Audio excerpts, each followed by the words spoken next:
fire with his head coach. Oh my goodness! All that was captured live. I think. Yeah, I got caught in a hot mic by that Trayvon Walker. He had a mic on. He caught Carr yelling at Olave, even though Carr said that ball wasn't for him. I was saying we caught you just now saying Carr did that. Oh, Boneface live. What a way to start the show, guys. I didn't even realize we was live. All right. Sorry. Came in Let's hot. get this guy. Oh my Came in goodness! hot. Came in smoking hot, boys. Came Well, in 70 miles an hour and a 30. If you know, you know. you are petty. You are terrible. I'm in a mode today, bro. It's good. It's good. What's going on, everybody? Welcome to the Running Gun Podcast, Season 7, Episode 2. Homecoming week for the family Rattlers. I'm Ace. Dude on my that way. He can introduce himself. No words needed. I'm Jay Peeps. How are we doing this evening, folks? I love it. You go. Yeah, there you go. Keep going, Ace. Keep going. Keep going. Nah. I didn't even realize we started. I'm serious. Well, all right. So yeah, folks, we have a good one for you tonight. We're basically gonna talk about and put it into the FAMU Texas Southern stuff from last week because there was no post game reaction because it was just way too late and I was tired and ready to get in my bed. So we're gonna talk about it tonight. Sleep. Dude, that game didn't end until like 11 o'clock. Oh man, needed his beauty sleep. You're right, dude. On a Saturday. I'm usually in bed by 10:30 and I'm out by 11. So yeah, but yeah, folks, it's going to be a good one tonight. We're also going to talk about what's next ahead for homecoming and everything such as that. Also, too, before we go any further, I want to let this be known now. The FAMU vs. Prairie View A&M pregame breakdown will be Thursday night at 6 p.m. It'll be Thursday night at 6 p.m. We're going to be talking about FAMU and Prairie View players to watch, keys to victory. What does the SWAC race look like? Your thoughts as well. And we're going to get this thing rolling. And it's going to be a good time Thursday night. If Ace wants to drop by, he's more than willing to and welcome to. Don't just be in the I'll pop in the comment section. Who knows? I might show up on the actual video. You never know. I work in mysterious ways. Yeah, he does. Yes, he does. And when he's in a menace mode, you got to watch out for a hot mic. Unlike certain people who got caught on a hot mic straight up lying, but we won't get into that right now. Well, I guess we're going to talk about it. We're going to talk about FAMU first. But yeah, so we're also going to talk about, playoff rankings come out next week as well. So yeah, as always, get comfy, stay safe. If you haven't already liked, share, and subscribe to this channel, be a friend to our friend. Yes, do all that good stuff. So here we go.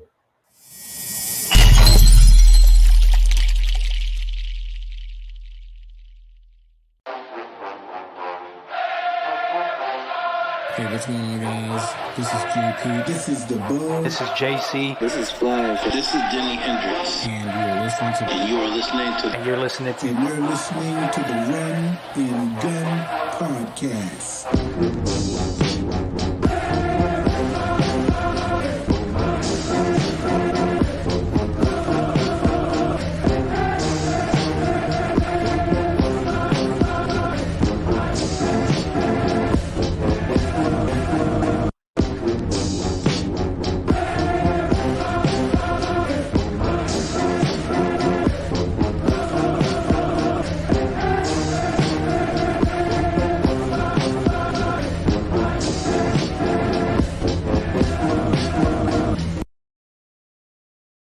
Let's get it.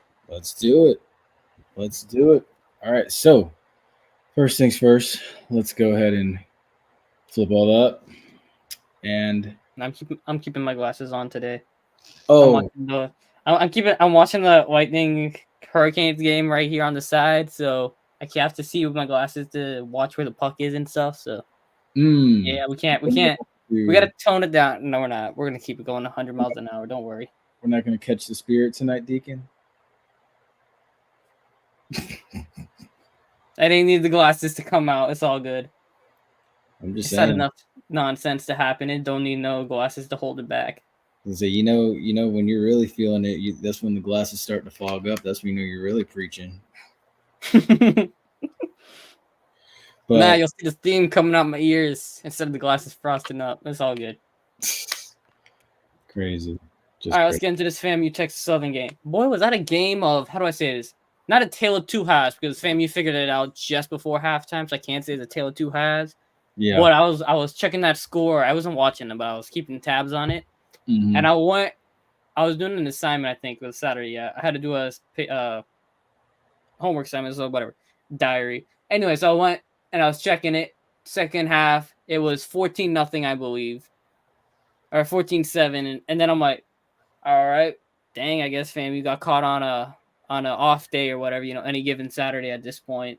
Yeah. Trap game, whatever. It's like, okay, whatever, keep going. Come back about 45 minutes later, 14-7, 14-14, 21-14. I'm like, Yeah. oh, Yeah. And it happened just that quick too. Because it went bang. it was like, bang, bang, bang, bang, bang, one after the other like that, and then the field goal. And I was like, oh, I was like, I know I said 34. I said what? What did I say? 34. I said 31-17. You said, I believe, 31-24. I said 34-17. Oh, Yeah, because I have it written down right here. FAMU 34, Texas Southern 17. But I mean, 31-21 is just as nice. I'll take it. So I mean, we were in the ballpark nearly. We were 3 points off on FAMU. We were 4 points off on Prairie View, but it's all good. But overall, I mean, I was happy with it. I definitely, as I always do, I wrote some notes down about this one. not how you start, how you finish. Exactly. That's why I said, they dug themselves into that hole, they dig themselves out, and then you had probably the worst first half of football that they played all year. Musa basically with 33 seconds left in the second quarter, 58-yard TD pass to Jamari Gassett, who by the way went to Tampa Bay Tech. Did you know that he was actually a wide receiver for Michael Penix, I believe? Nice. And then also he had 3 TDs. Learn something new. He had 3 TDs all night by Musa. Ace, watch the comment section for me. He had 3 TDs. Watch JDTV said homecoming. Yeah, I know. Finally, dude. Honestly, I've been craving the food I'm about to eat on Perry Street Friday night for a whole year. I have been craving that. And then if I go to Frenchtown Friday night, whatever food truck that was that had gumbo and literally like an army of people standing outside of it, I cannot wait to get to that too. I'm about to pig out when I get there Friday.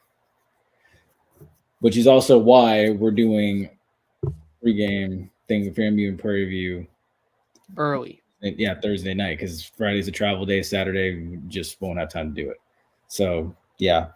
But also, too, you had a TD run by Kelvin Dean. FAMU's rushing attack also accumulated the most yards it accumulated all season with 200 yards. And then also 28 unanswered by FAMU. They shut down Texas Southern in the third quarter. They neutralized Ladarius Owens, who is a tough runner, by the way. It kind of reminded me of a blend of Kamara and Damian Pierce when I watched him. So basically buffed up Kamara. Not even buffed up. He had the musculature of Kamara, but he had the aggressive running ability of Pierce. Okay. Yeah, like it was complete like opposite, not what you were thinking. So the opposite of what I was thinking. So he was a slim dude bulldozing people. Yes. And that's also something to keep an eye on, people, for this week. This is 2 straight games where FAMU's given up over 100 yards rushing as a defense. That is slowly becoming a weak point. You're winning games, yes, but it needs to be shored up as we approach the end of the season and we get to the SWAC championship.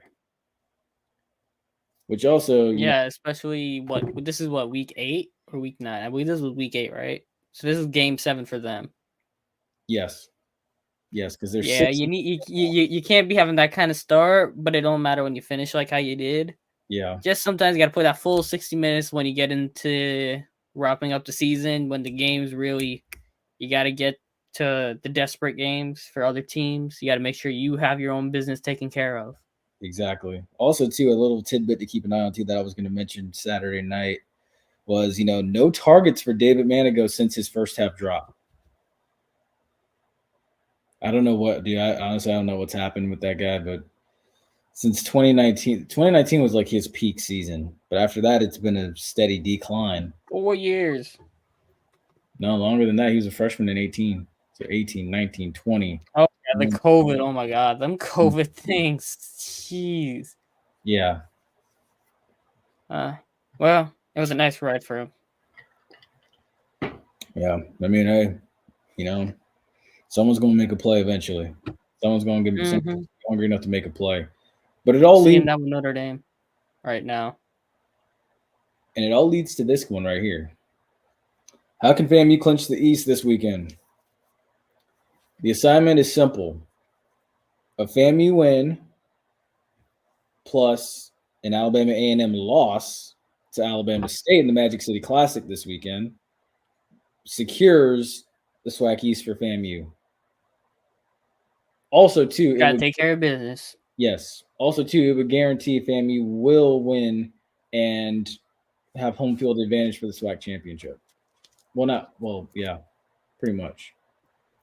Mm-hmm. That's why because I actually found this out from a reliable source earlier this week that, that's how it plays out. The SWAC has it to where even if Prairie View I think I told you this, or I was saying it. Yeah.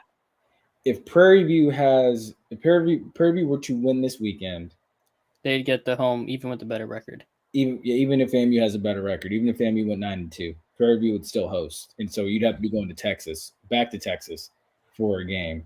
Whereas if you win this weekend, that means you've swept all of your Western opponents on your schedule. You have a better record than them, so none of them that you've played can say, "Hey, you have to come here."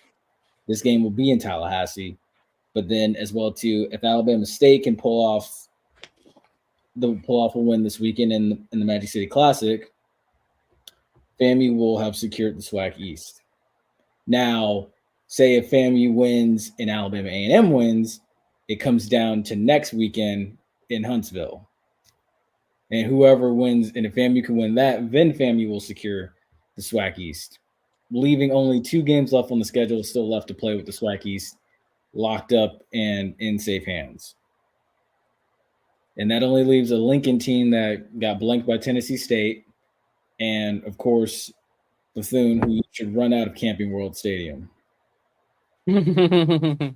Literally. We know. Because I'm honestly right now I do question if Bethune can even beat Valley. Because then I think it's this weekend it's next weekend. Bethune hosts Valley here in Daytona, and that's not going to be an easy game for them. It won't be. Also, too, Ace, did you know we got blocked?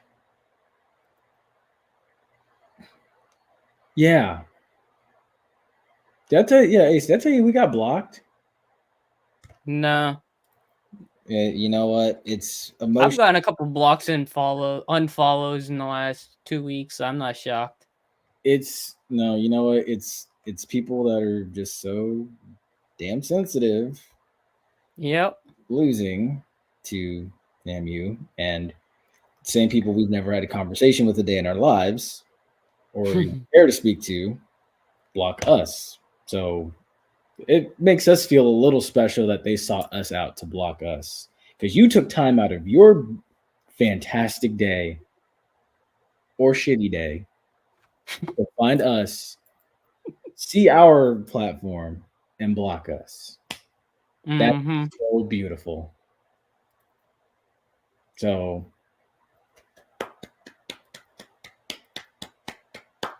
thank you so much. That's eyes. That's a set of eyes for us. At least we were the last thing you saw on your way out. Let me stop. But overall, too, also, yeah, FAMU's 22-5 on homecoming. Hey, I got blocked by one of the biggest Bulls accounts. That's all good. You asked for liking a tweet. That's the funny part. True. And I've gotten blocked by a couple Saints fans for some car tweets. It's all good. You asked for it, she gave it to you. Hey, look, I'm happy about it. Also, too, so since we talked about the Magic City Classic this weekend and what's at stake, let me ask you this. Who wins? You know, for the how do I say this?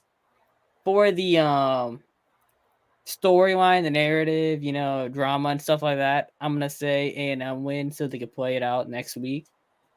Mm-hmm. So that's what I'm gonna go with. I'm going for the drama. Honestly, the way it's shaking Give out. these guys another week to play for. Yeah.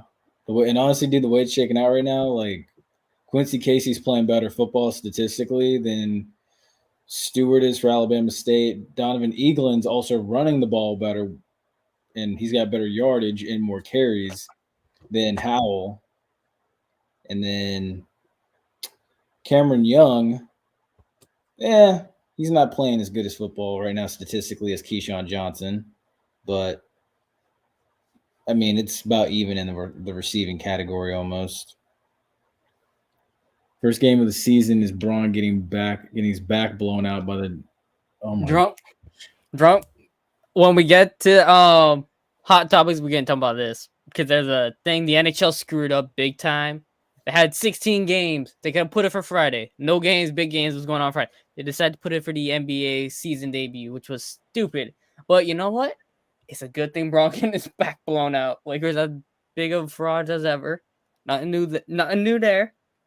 But that just means bored people watching a blowout. Come. We have a fun episode coming to you live from YouTube and Penalty Talk. So come on down, guys. Crazy. We're more entertaining than Braun.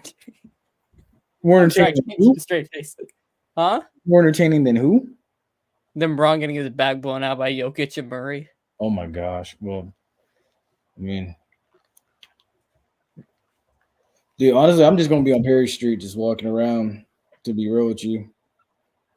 I'm just gonna be on Perry Street walking around. Second quarter. What the hell? And that'll be Friday. I mean, I'm going to the parade Saturday, but won't be tailgating. But if you see me, say what's up. Or if I see you, I'll say what's up. Or if any of you see me, really, we'll say what's up. But also, where are we at?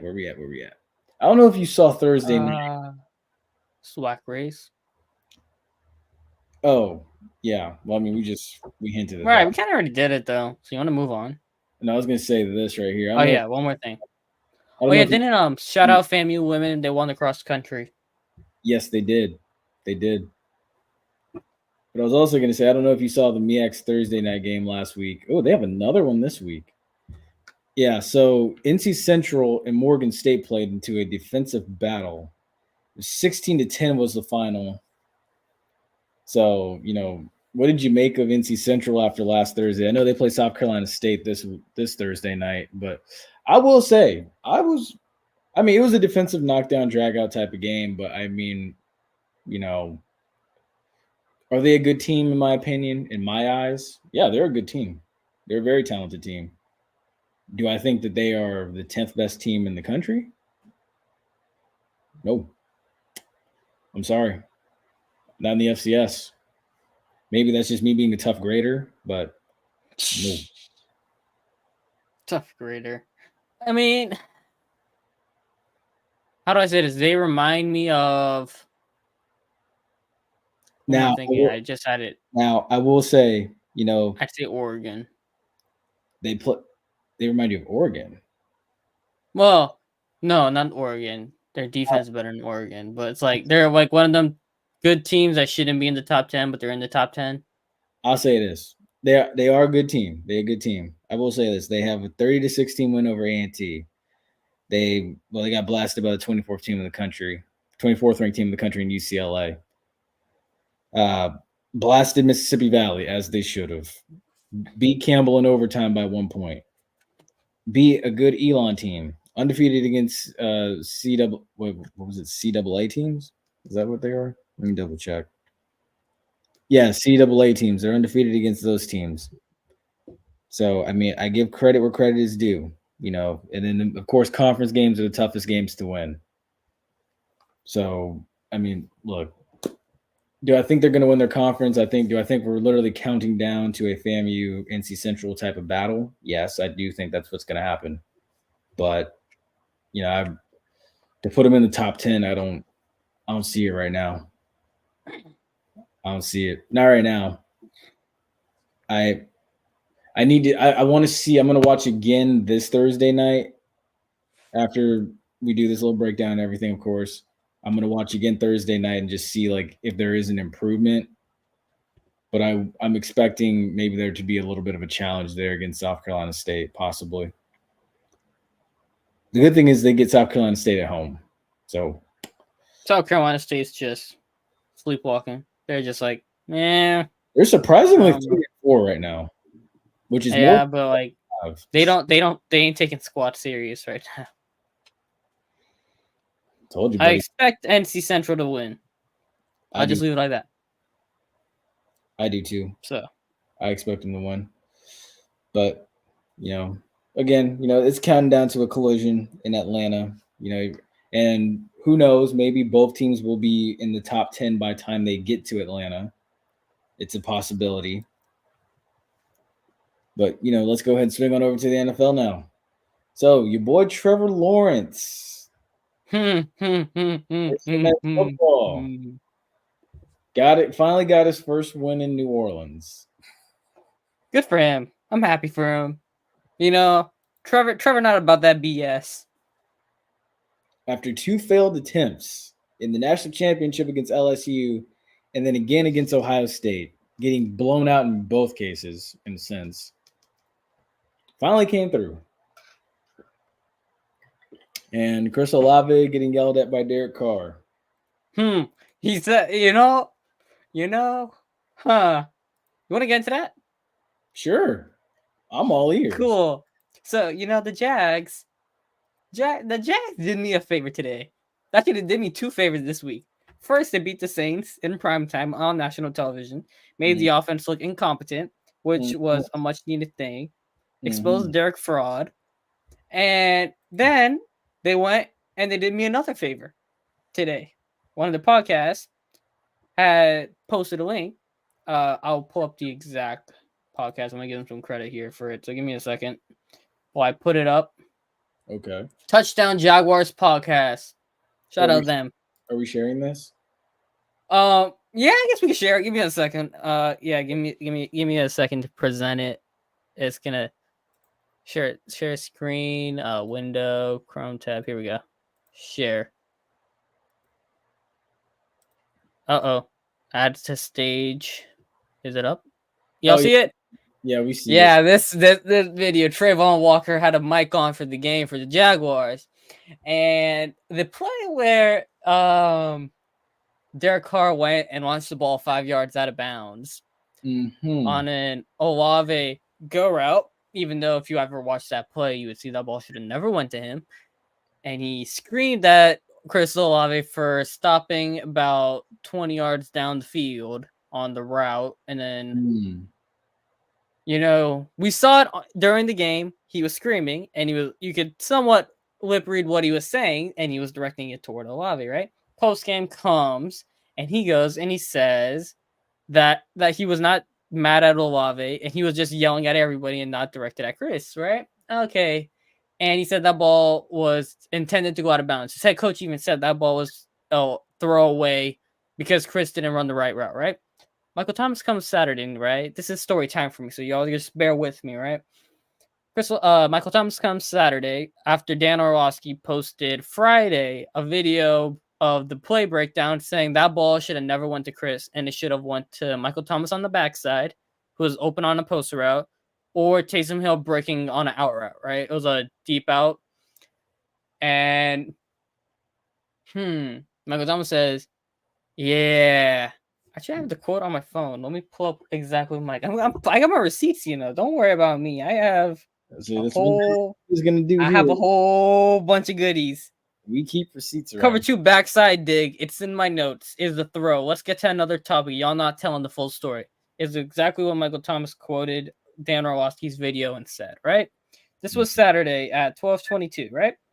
So Nick Underhill tweeted, big Saints reporter tweeted, right?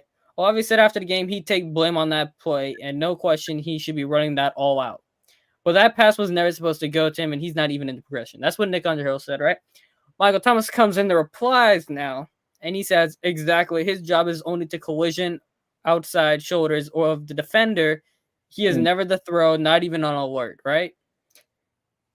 Only advice I would give him is to take the ball, no Taysom runs faster, so he has to run even faster to clear it out. But the progression is 7, 22, Rashid Shaheed, 13, Michael Thomas. But eyes only went to 7. That's what Michael Thomas said, right? Cool. Now, back to what the Touchdown Jaguars podcast called on the hot mic.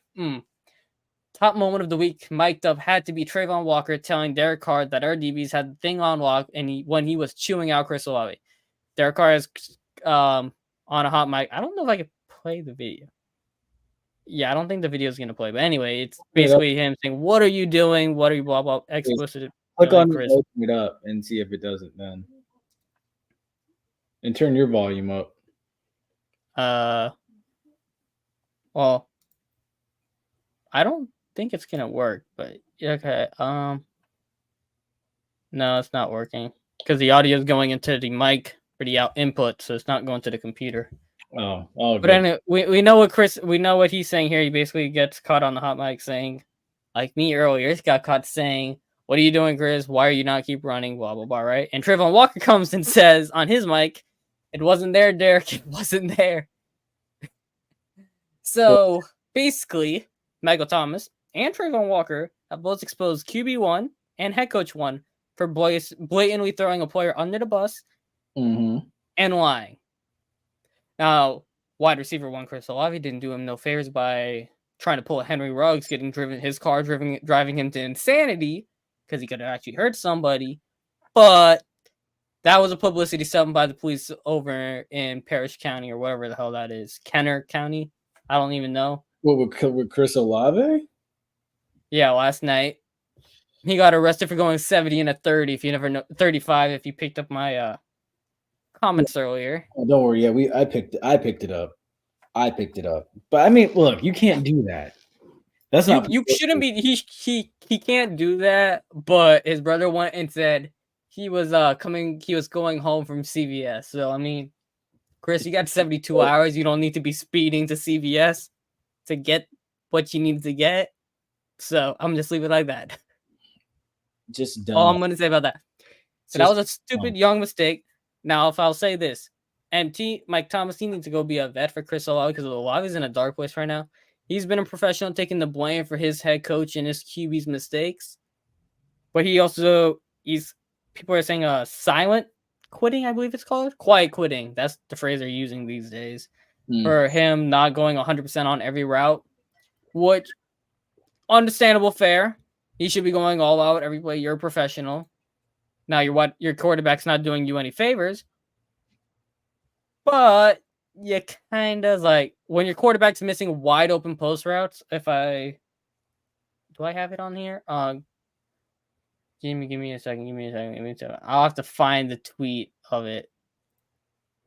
Give me a second. We remove this for right now, and I'll pull up the exact photo of the play Carr missed. But keep talking about something else while I do that.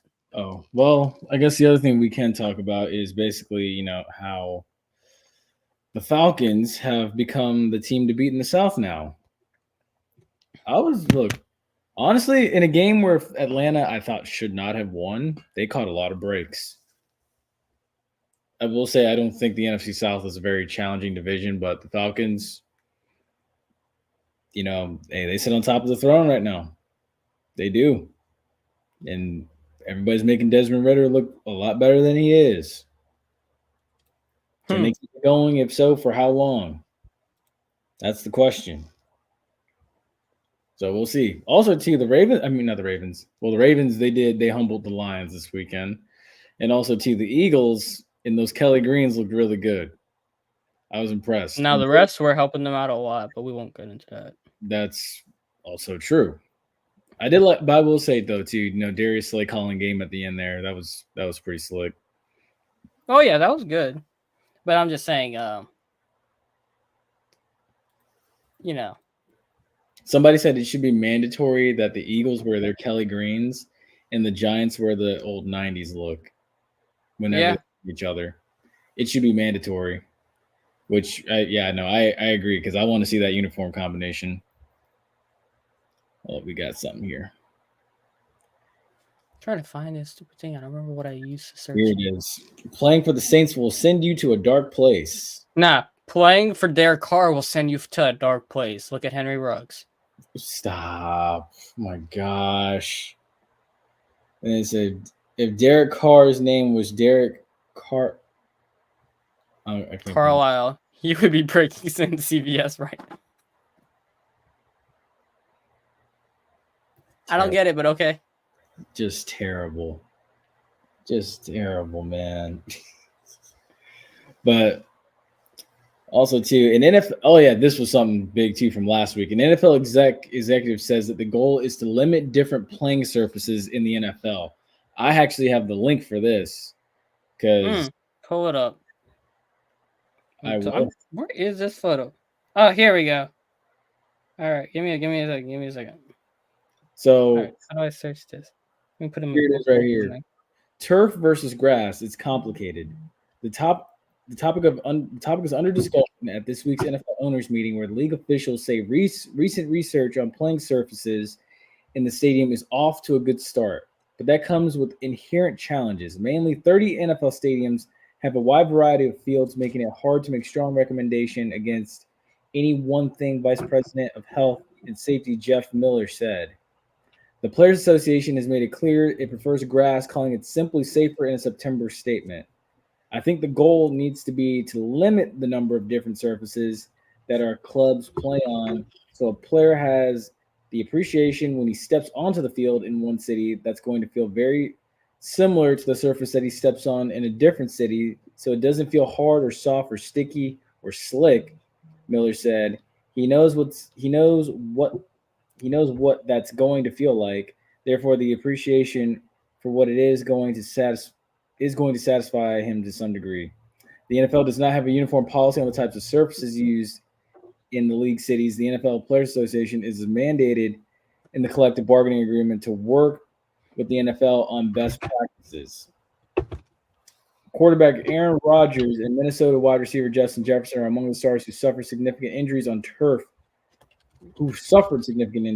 this season, amplifying the discussion league-wide.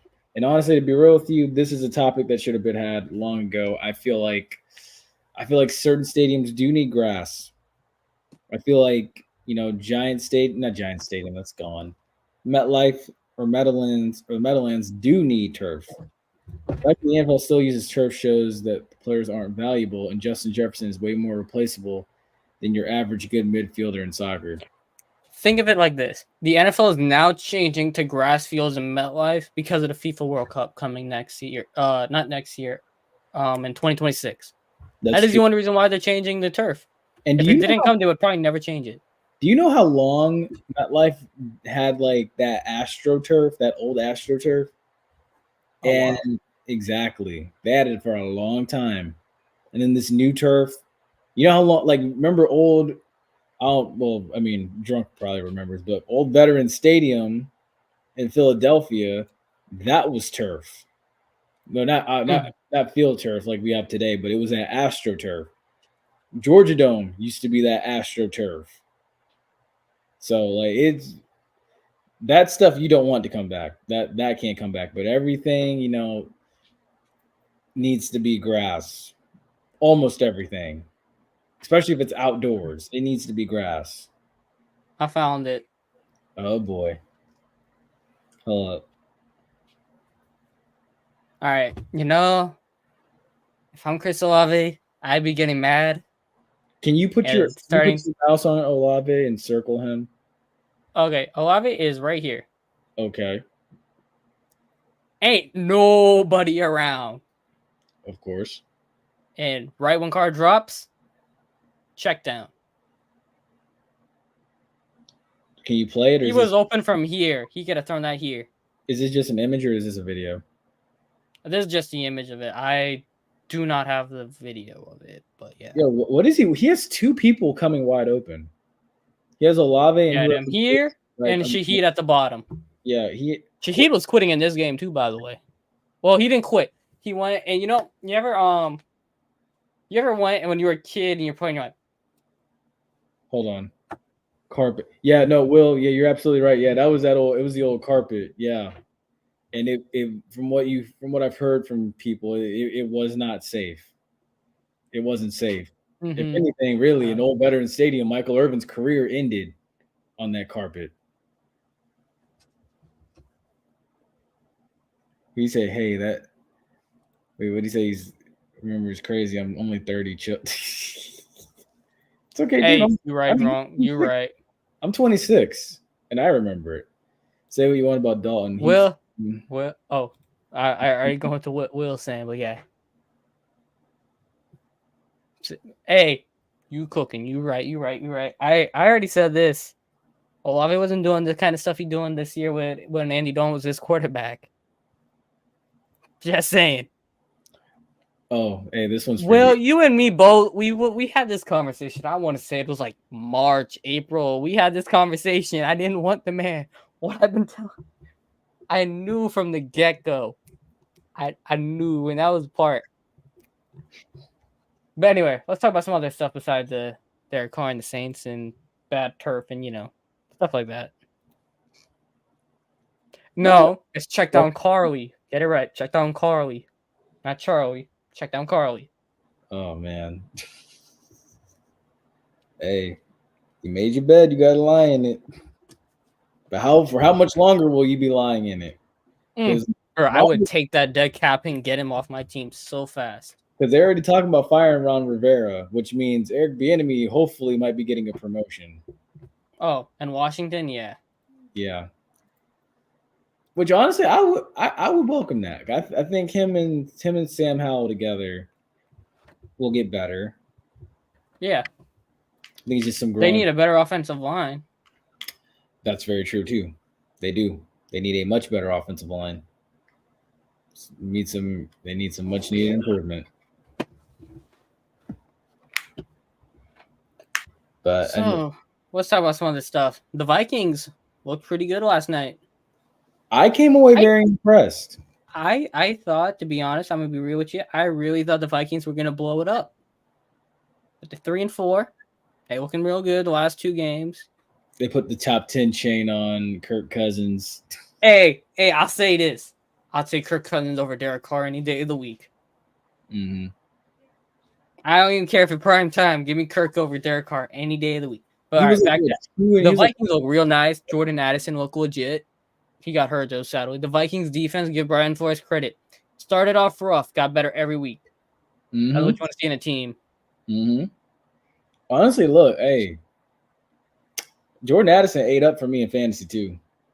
He went in and did work in one of my leagues. 22 points. Bruh, the worst part about this week in fantasy was the two main leagues that run in. Lost in both. Both teams suck these days, right? And not they ain't got guys. They just losing. Can't score squat right now. But then they go, and every other league I'm in, all won by a lot. I was like, really? Hey, Drunk, you right. But, I don't think New York's going to give up picks for Kirk Cousins given the recovery rate of Aaron Rodgers right now and Zach Wilson now looking completely incompetent. So I'll say that. I would say this. Flores will get another shot at a head coaching gig. He just does not need to be anywhere near a rookie quarterback. He needs to be with a vet. Yeah. So and get him a good I don't know. Yeah. I think I can see that. Because look, you got Deuce Staley. He's about to get fired, possibly. That's the spot. But I think they better not give that job to Kellen Moore. I hope. Oh God, I hope. Kellen Moore does not move me. Now, one thing I will say when I watched First Take that I agree with was the fact that Stephen A. was saying maybe Sean Payton should have sat one more year at Mhm. NBC, and then waited for Deuce Staley to get fired. Or what? Yeah, Deuce isn't I know, no, Brandon Staley, isn't that his name? Brandon Staley, yeah. No, Brandon Staley. I would say Deuce Staley, or yeah, Brandon Staley. He said wait for him to get fired, and then you make the jump and go after that job. Because him and Justin Herbert together might have been better, and then let Russell Wilson be someone else's problem. But he was anxious to get back out there, and this is where we're at. So Brian Leftwich shot himself in the foot last year a lot. he did. Honest, and I've said this before too.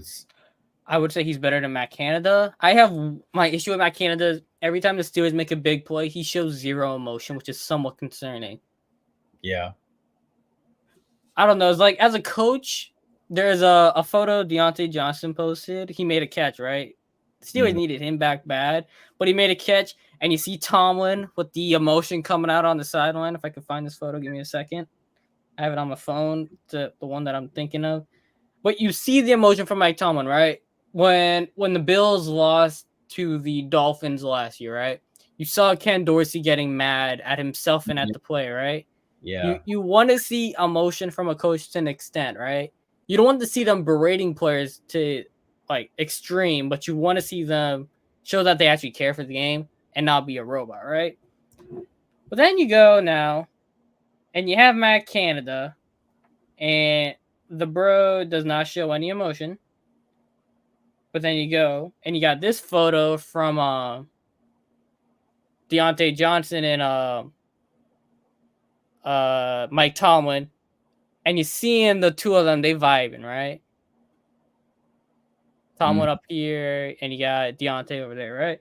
You seeing that emotion, that the fire, basically, right?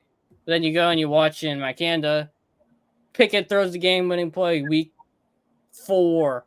Bros like this.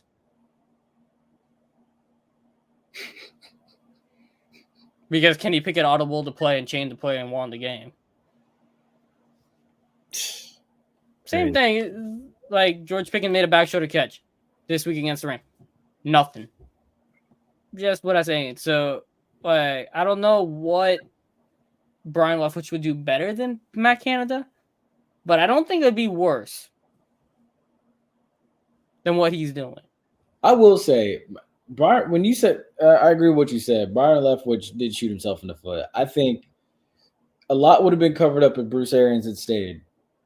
But the fact that Bruce Arians decided to retire, Bruce Arians was not in that room every day, basically, because I've always said it like this.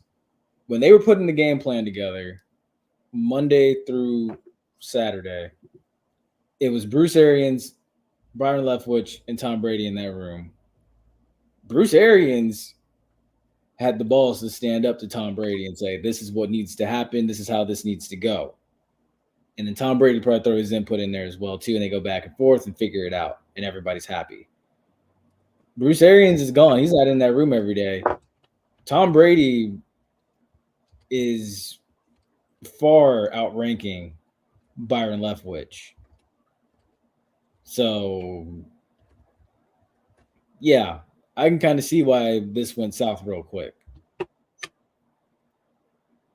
So I think a lot of it was, Brady having his input and Byron Leftwich not being able to step up to the plate and give his take of what needs to be done, like Bruce Arians would do. And honestly, even now, you're seeing it now. Todd Bowles is not the coach that Bruce Arians was. He doesn't have the fire. He doesn't have the grit. I've always said Todd Bowles is a good defensive coordinator, but he's not a good head coach. He's the same as Dennis Allen. Yeah. Yeah, pretty much. Yes. Pretty much.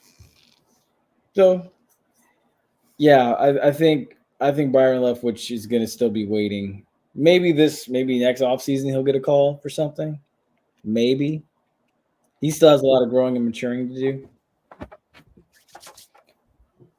But we'll see. What you rub your hands like that? It's like something on your mind. Mm-hmm. You got something. I have a lot of things on my mind. All right, well, we have people saying that. I said you might as well just let it out. Oh no. I kind of let it out last week about how pathetic some of the Saints fan base is. So Oh, well, yeah. We just gonna go ahead and keep it rolling then. no, we're not going back to that. I already said I'm done with them right now. Oh, Falcons, okay. they need to get fined for not reporting Bijan's sickness. By the way, just saying.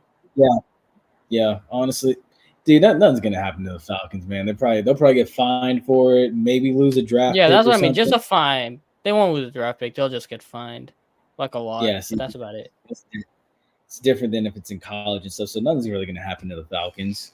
And if it does, we You won't want to talk either. We about how probably bad You want to talk about how bad quarterback play has been in the league, beside maybe Tua and Mahomes? It's been bad. yeah. Honestly, it's been very subpar. I must say. Like we finally got Purdy exposed. Kirk Cousins Yes. is the roller coaster. Trevor Lawrence hasn't Yeah, been consistent this year.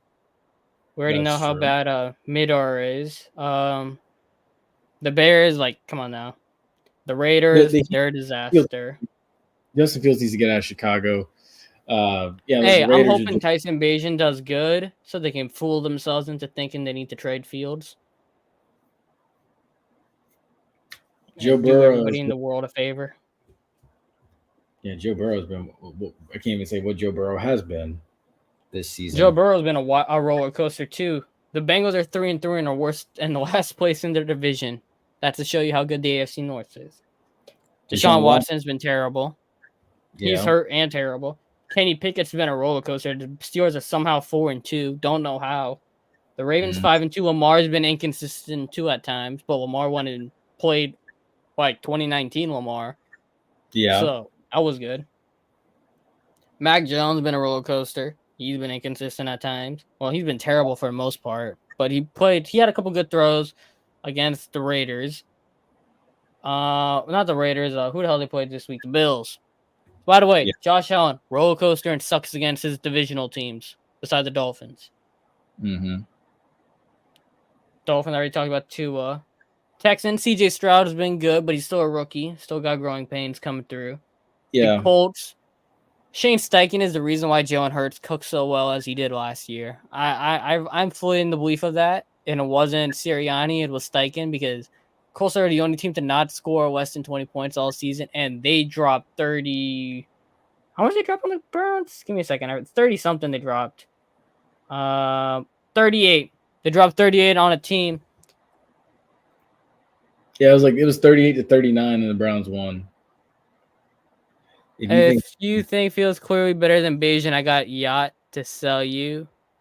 Hey, I ain't say he's clearly better, but I need him out of Chicago to actually be to his full potential. I will say that. Yeah. Steaming hot take? Yes, steaming hot take. Very steaming hot take.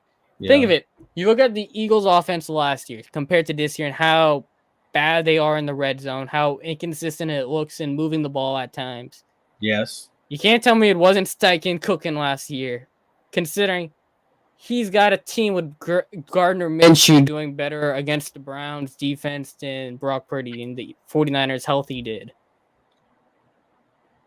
Mm-hmm. And the same 49ers that boat raced the Cowboys out of their own stadium. Dak Prescott, inconsistent. Yeah. Titans are a disaster. They just traded Kevin Byard to the Eagles. The Eagles somehow got away with getting another good vet for nothing, basically. They saying both Willis and Levis are going to play this week. I don't know how the hell that's going to work. Raiders, already mentioned them. Chargers, Herbert's been pretty mid since he broke his finger. And he doesn't give the ball to Austin Eckler anymore for some reason. Russell Wilson, disaster. Sam Howell keeps getting sacked. Giants are a disaster. They won this week with Tyrod Taylor. We need to talk about that, by the way. Give me a second when I finish this. Jordan Love's been terrible the last couple of games. Kirk Cousins already mentioned that. Jared Goff looked terrible this week. Bryce Young's a rookie. Baker Mayfield might be the best quarterback in the division. Carr sucks, and Ritter is mid. I literally questioned if Baker Mayfield was 6'2". There's I think that a lot of plays he would be making.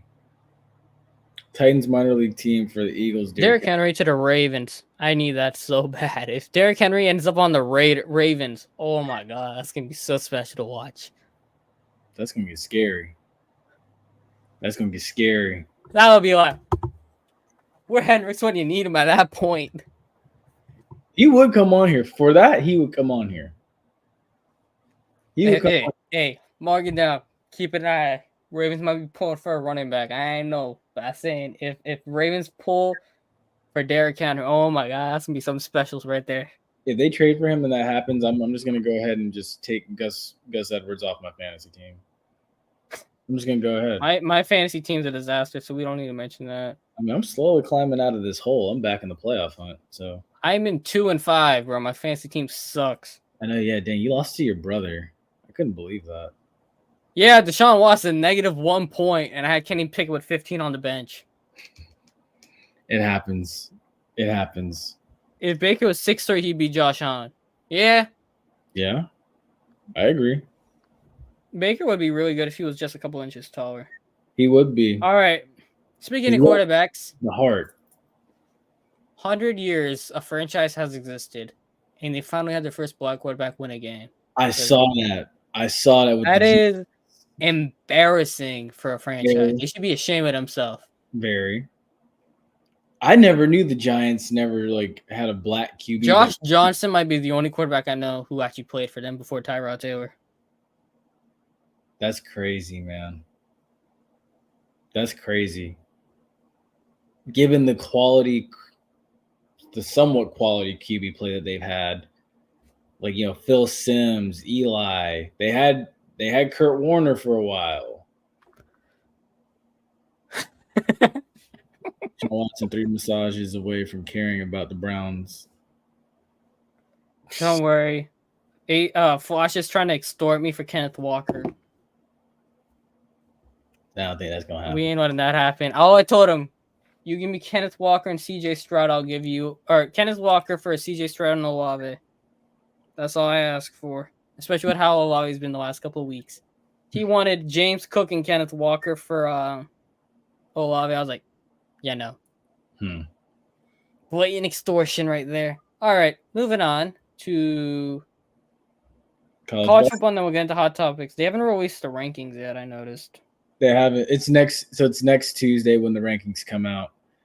So we got mixed up by the week. All right. Yeah, no, I saw it on ESPN, but it's next week. Also, too, guess what is this weekend besides FAMU homecoming? What? World's largest outdoor cocktail party? Where? I didn't get invited. Jacksonville. You're not technically allowed to call it this, but who cares? So yes, this weekend in Jacksonville is the world's largest outdoor cocktail party this weekend between Florida and Georgia. So hey, Olave's been terrible, and Kenneth Walker's a top 10 running back. I gotta get my Buckeyes. I don't know. And he's a Seahawks fan, so I don't know why he's being so stubborn. And then Jerome Ford went and got hurt, but I still have so many running backs. My wide receivers just can't even do squat. Moving on. Let's talk about this cocktail party and why I didn't get invited.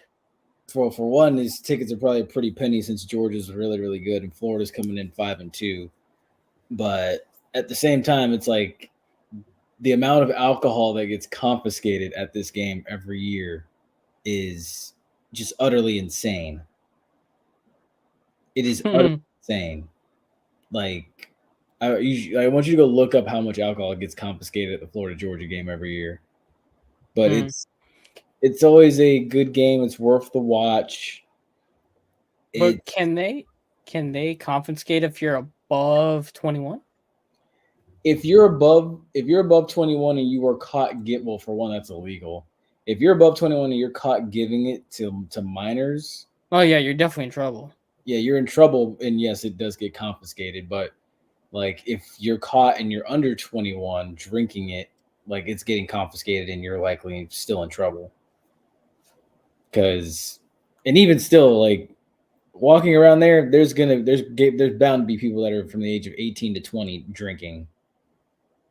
So actually, I'm gonna look this up right now. Which game do you think is gonna have more alcohol, Bama, LSU, or Georgia, Florida? More on call, more Like alcohol. more arrests, probably. I don't know. This weekend.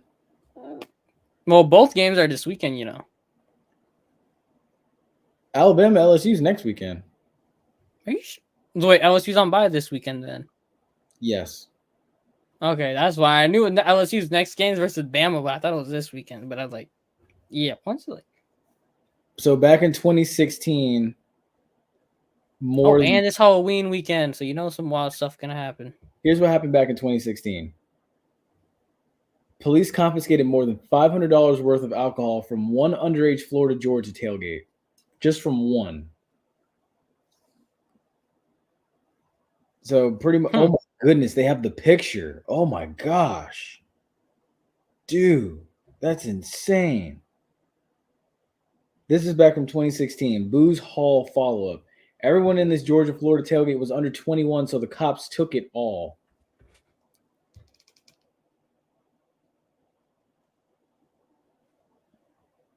I'd have to wait till next year. Dude, that's insane. Wait, how much was it? So for those of you too snobby to get drunk off glorified rubbing alcohol, there's a clear liquor of choice at many college parties. Regional variants include Aristocat, Taka, and Zelko. Just how much money did these kids lose? Skull is currently going for $11.89 in Jacksonville. Captain is going for $20.99. Even those bargain deals, we're looking at a hefty price. That's $423.19 total without tax on hard liquor. Tax is around $6.50 per gallon. That means though these bottles also have been racked up another $100.75 in taxes, which brings us to a whopping $523.94. That's more than the cost of season tickets swirling away down the drain. So yeah, it's going to be an interesting day Saturday in Jacksonville. Very interesting day. Think? Oh yeah, no, I guarantee you. I mean, I give or take at the end of the day, yes, Georgia's going to win, but this is going to be crazy. This is going to be insane. All right, what next? This Emmanuel Acho. Okay, yeah, this was just what I'm about to say. Season's pretty much done for USC, and he shouldn't play much more. I believe Jamar Chase did it. Who else did it? Somebody else recently has sat out games because they were just getting ready for the draft. I believe Derek Stingley did it too, if I'm not mistaken, both from LSU. Mm-hmm. But it was the COVID. Yeah, he should. He need to do it. Don't risk the injury. You're going number one anyway. Now I'll say this: it's still going to be interesting to see if Shadir comes out this year or not. I don't think Shadir. He's not probably, but he's not letting Shadir or Shiloh come out. No, should he? I doubt it. He needs to be 3 behind May, probably. Now, call me crazy. Pick. Huh? Call me crazy, but I feel like Shador is Russell Wilson's replacement in Denver.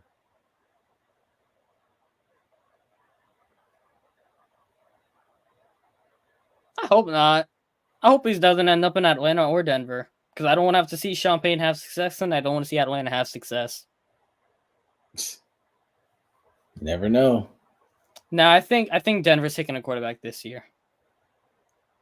We'll see. But I mean, honestly, my thing, I'm like, look, I mean, I guess I grew up in a different time and everything. It's like, dude, put more tape on. Honestly, like, I guess I get like save yourself for the bigger payday, but it's like, dude, go out there and go play with your brothers, man. Yeah. Hey, next year Colorado going to the Big 12. a weaker Big 12. Yeah, I mean, and honestly, it's like USC. If Caleb Williams still keeps playing, like they could still get a New Year's Six bowl. You've only lost what 2 games? You could still get a big bowl game. No, USC. Yeah, but he's not gonna play in the bowl game anyway. That's true. And he's getting paid from NIL, so he don't care. I actually saw something that's pretty funny. Is Clay Helton at this point or Lincoln Riley at this point right now has the same record as what Clay Helton had. That's funny. That's actually very, very funny. So it goes to show where we're headed with this. I don't know, but I know FSU somehow 7-0 with their first win versus Duke since Jameis. I think that's the last time they played Duke. Oh yeah, that too. But Travis is having the most success with the Seminoles that they've ever had since Jameis. Yeah. And honestly, I think right now, I think Florida State's going to run the table. I think they're going to run the table. I think if there is, and honestly, I like the projection of Florida State and Michigan in the Rose Bowl. Sounds good to me. You know, it's kind of funny, but people saying Travis is gonna he when he goes to the NFL, Lord. Jeez. Anyway, when he goes to the NFL, I think his potential is top 5 quarterback in the league. I believe he has to sit a year though to maximize it because some of the decisions he does make, you're like, what the hell are you doing, sir? When he gets to the NFL, he's going to be like he's coming out kind of like how Jameis was, but Jameis didn't get to sit. I wasn't going to say like Jameis. I was going to say like he's going to have to change up his style of how he plays, like how Anthony Richardson is going. When Anthony Richardson comes back, Anthony Richardson's going to have to change his style because he's already sustained so many injuries. That's true too. So it's kind of funny how change. Yeah, but Anthony Richardson, he's going to have to. He changed when he came into the NFL a little bit, but he's still going to have to change some more. Yeah, I agree with that.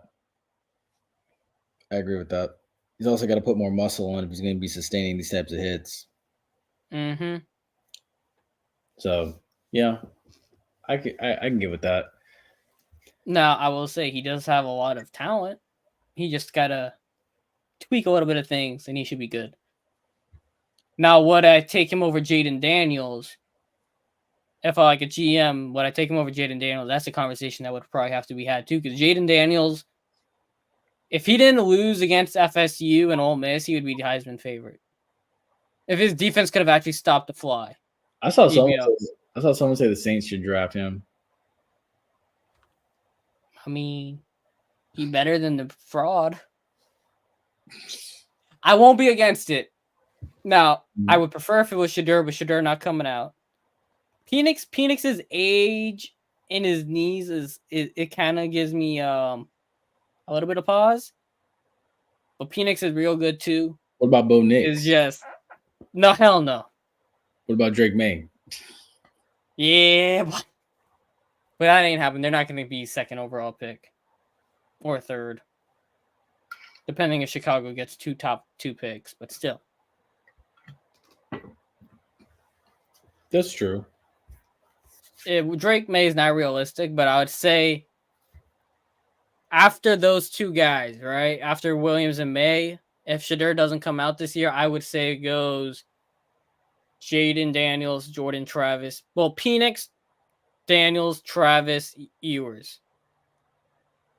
Those are the only guys I would consider for a team. Spencer Rattler is more like a high-level backup, in my opinion. I don't think he's going to be all that, and I don't think Bo Nix is a good NFL QB. Yeah, I agree with that. So that's all I got to say about that. But anything else? Alabama holds off Tennessee's revenge game. Good for them. That looked like an upset right there for a second. It did. It really did because I was thinking to myself, I was like, is Alabama really going to blow this? Even though, give or take, I still think Alabama has a QB issue because Mm-hmm. I don't think Jalen Milroe is like exactly The it. guy. Yeah, Yeah. but they make do with what they got. And smart teams, good teams find ways to win. Alabama's been a good team for a while, over 20 years now. With 09 or no 07 Saban arrived. It's 2020. Oh, no, it's not 20 years yet, but it's over. Like it's almost 20. It'll be 20 years in 2027. So we're getting close. But I mean, it's what you expect from Alabama. Find a way to win, play good football, smash mouth, do what you have to do. So This I mean, Bama team, it kind of reminds me of the Jay Coker teams. it reminds me of the 2014 team. That's not McCarron. That was wasn't McCarron. Who was that? Blake Sims. Bro, I don't even remember that dude. I'm gonna be real with you. They got to the playoff and they lost to Ohio State in the semifinal round. Like they were good. If they'd have had AJ McCarron, I think they would have won. They would have won that What game. year was McCarron? He was what, 2012? He was 20.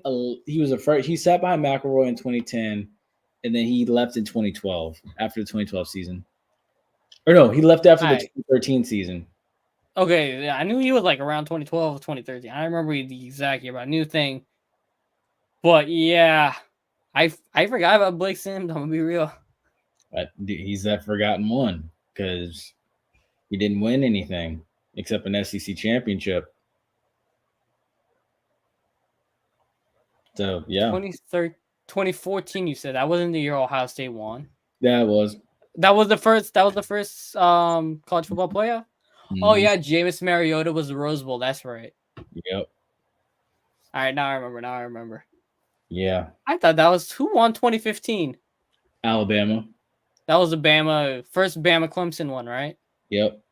That was Deshaun. That was Deshaun? Yeah, that's Deshaun. Yeah, and then 16 was the same thing again, right? Yeah, but Clemson won that time. That was the one up here in Tampa. Yeah. And then 17 was Alabama against Georgia. Yeah, that was the one Tua came in.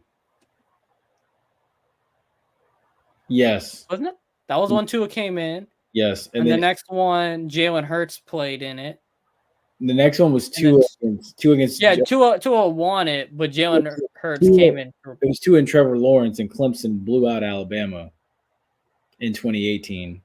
Oh yeah, Tua never won. Yeah, he came in the year he won, and then Jalen Hurts beat Georgia in the SEC championship. Tua lost to Trevor Lawrence. Yeah, I remember now. And then you had that wasn't the one in New Orleans. That was Joe Burrow and Trevor Lawrence. That was 2019. Yeah.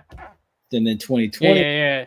Alabama, Ohio State, 2021 and 2022. That was the Sean Wade butcher game. Yes. Yeah, then you had I laughed at that game. You had Alabama. Mac Jones. That was the Mac Jones one. Yes. Both of them were Bryce Young. No, that was Bryce Young. Mac Jones one was the one with Sean Wade and Devontae Smith annihilating him. And then Bryce Young played Georgia, and Georgia won the next two. Yeah. And then you had 2022, this past one, where you had Georgia drilling TCU. So yeah. All right. So hot topics for a bit. I don't know. It's up to you. Should we tell them what we got cooking, or we don't tell them what we got cooking? I mean, I don't know. What do we have cooking? I don't know. Me and Dawn might be cooking something. Oh, I mean, you can let them know. Who knows? There might be a hockey podcast coming soon for the Lightning. Yeah, or I may never know. Might be coming, might be not. Works in the works still. Some NBA, NHL. That was some stupid scheduling, man. You decided to have 16 games on the day the NBA started. I don't know what the hell y'all was thinking. That was pure stupidity. Pure stupidity, man. Now, the Nuggets-Lakers game is not even very interesting, though. 80-69 in the third quarter. Is it? I mean, honestly, I've been watching baseball. Is it really that bad? Oh, yeah, we can talk about baseball. Shout out the Rangers for making the World Series. beating the Honestly, Houston Astros. Thank I'm you very honest- much. I'm really hoping the Diamondbacks pull this off tonight because either if that happens between the Dodgers, between the Rangers and the Diamondbacks, somebody's going to get there first. Somebody's going to finally get there. Hey, that good for baseball. You know, it makes the Rays' embarrassing loss, a little bit easier considering that you lost to a team in the World Series. Yeah, because honestly, no, I did not think the Rangers were going to be here. I did not. I was like, dude, the Rangers? What? Rangers having that 2020 Rays run. Yes, literally. Except they're not having to run into the Dodgers. Yes, they're actually going to have an easy. Well, I want to say not easier. Time, Nah, I'm gonna be real. I haven't seen a game with the Diamondbacks in my life, so I can't ever say anything about that. Dude, honestly, I'll be real with you. I haven't seen the Diamondbacks game since Randy Johnson was pitching. I ain't even know who that is. I'm gonna be real. Dude, yeah. My baseball levels, like my baseball knowledge, is like this much. It's just like a couple Rays guys. That's about it. Yeah, see, dude, Randy Johnson was before your time. Because and in the Marlins at that time too, they had Dontrell Willis. Another guy. He's number 35 for them, and he was decent. He was decent, but yeah. But all right, so one thing. Wait, go ahead. No. I was thinking what else we had left. That's what I was gonna say. Go. Oh, I was gonna say, go ahead and give it to me. What do you got this weekend? Give me the numbers. All right, so let me go ahead and pull it up. My phone will unlock. So what we have this weekend between FAMU and Prairie View. So Prairie View comes in 3-4, tied for first in the SWAC West. Trajan Connolly, who's the quarterback for Prairie View, he's thrown 5 TDs and 5 interceptions this season. Musa, 14 TDs and 5 interceptions this year. And Ahmad Antoine has only rushed for 381 yards this season. Terrell Jennings leads FAMU's rushing attack with 284 yards, 3 TDs. Brian Jenkins Jr., who transferred in to Prairie View from Alabama A&M, 15 receptions, 302 yards. Marcus Riley, who transferred into FAMU this year, 21 receptions, 394 yards, 3 TDs. So what's the averages a game? So as far as stats go for Prairie View is averaging as a team 18 points a game. They're 1 of 7 on fourth down. They're 35 of 93 with their third down efficiency. I want to say 35-14. Okay. And then as far as FAMU goes this weekend, FAMU's averaging 30 points a game. And FAMU's nearly 50% on fourth down. Yeah, FAMU's 50% on. Yeah, that's actually pretty good. 53.85 fourth down percentage. I want to say either 34 35-14. 34 35-14 for FAMU. 35-17. 35-17?